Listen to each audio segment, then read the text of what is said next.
ஒரு அடர்ந்த காட்டில் ஒரு நரியும் ஒரு ஓநாயும் நண்பர்களாக இருந்தன.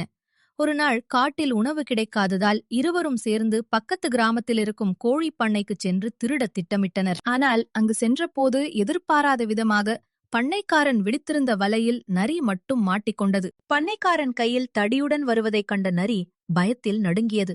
அருகில் மறைந்திருந்த ஓநாயை பார்த்த பண்ணைக்காரன் அதை துரத்தத் தொடங்கினான். அப்போது நரி சத்தமிட்டது. ஐயா பண்ணைக்காரரே, தயவு செய்து நில்லுங்கள், என் உயிரை மட்டும் விட்டுவிடுங்கள், நான் ஒரு யோசனை சொல்கிறேன் என்றது.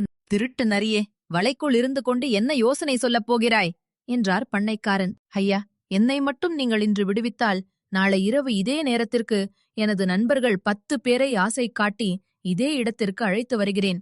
நீங்கள் அவர்கள் அனைவரையும் பிடித்துக் கொள்ளலாம். எனக்கு இன்று ஒரு நாள் மட்டும் வாழ்வு கொடுங்கள் என்றது நரி. நரியின் இந்த சுயநலமான பேச்சை கேட்ட ஓநாய்க்கு அதிர்ச்சியாக இருந்தது. பண்ணைக்காரன் சற்று யோசித்தான். அவனுக்கு நரியின் துரோக குணம் கோபத்தை ஊட்டியது.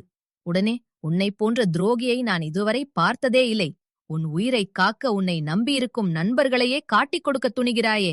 உன்னை விடுவித்தால் நீ என்னையும் ஏமாற்ற மாட்டாய் என்பது என்ன நிச்சயம் என்றார் பண்ணைக்காரன். இல்லை ஐயா, சத்தியமாக நான் நண்பர்களை அழைத்து வருவேன். என்னை விட்டுவிடுங்கள் என்றது நரி. தன் இனத்தையே அழிக்க நினைக்கும் உன்னை போன்ற ஒரு சுயநலவாதி உயிரோடு இருப்பதை விட தண்டனை பெறுவதே மேல். உன்னை நம்பி வந்த உன் நண்பன் தப்பித்து ஓடட்டும், ஆனால் உனக்கு மன்னிப்பு கிடையாது என்றார் பண்ணைக்காரன். பண்ணைக்காரன் நரியை கூண்டில் அடைத்து நகரத்திற்கு எடுத்துச் சென்றான். தன் உயிரைக் காக்க நண்பர்களை காட்டிக் கொடுக்க முயன்ற நரி இறுதியில் எதை காப்பாற்ற நினைத்ததோ அதையே இழந்தது. நீதி: ஆபத்து காலத்தில் மற்றவர்களை காட்டிக் கொடுத்து தப்பிக்க நினைப்பவர்கள் ஒருபோதும் நிம்மதியாக வாழ முடியாது.